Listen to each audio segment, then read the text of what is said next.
টানা তৃতীয় দিনের মতো হুথি বিদ্রোহীদের স্থাপনা লক্ষ্য করে হামলা চালিয়েছে যুক্তরাষ্ট্র। এতে নারী শিশুসহ অন্তত 53 জন বেসামরিক নাগরিকের প্রাণ গেছে বলে জানিয়েছে ইউনিসেফ। তবে হুথিদের পাল্টা হামলার খেসারত ইরানকে দিতে হবে বলে হুঁশিয়ারি দিয়েছেন মার্কিন প্রেসিডেন্ট ডোনাল্ড ট্রাম্প। এদিকে ইয়েমেনের হুথি নিয়ন্ত্রিত বিভিন্ন অঞ্চলে মার্কিন বিমান হামলার বিরুদ্ধে ক্ষোভ প্রকাশ করেছে দেশটির হাজারো মানুষ।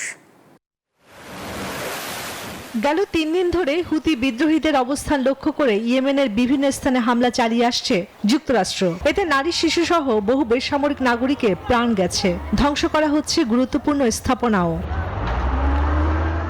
এদিকে ইয়েমেনের হুথি নিয়ন্ত্রিত বিভিন্ন অঞ্চলে মার্কিন বিমান হামলার বিরুদ্ধে ক্ষোভ প্রকাশ করেছে দেশটির হাজারো মানুষ।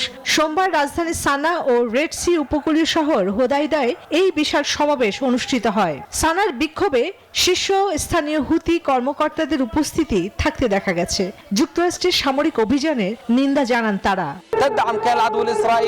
আমাদের জনগণ লড়াই করতে জানে, আমাদের সশস্ত্র বাহিনী আমেরিকাকে কঠোর শিক্ষা দেবে। এদিকে পাল্টা জবাবে লোহিত সাগরে চলাচলরত জাহাজ লক্ষ্য করে হামলা চালিয়ে যাচ্ছে ইরান সমর্থিত ইয়েমেনের বিদ্রোহী গোষ্ঠী হুথি।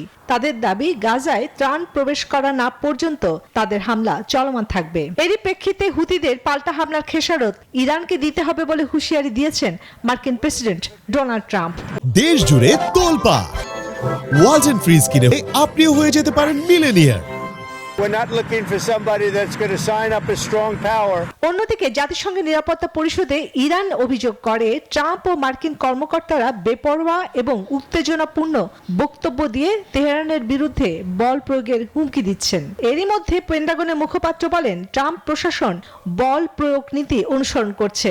স্থানীয় বিশ্লেষকরা বলছেন, রেড সাগরে বাড়তে থাকা উত্তেজনা গাজা সংঘাতের পার্শ্ব প্রতিক্রিয়া। চন্দ্রানী চন্দ্রা, News 24।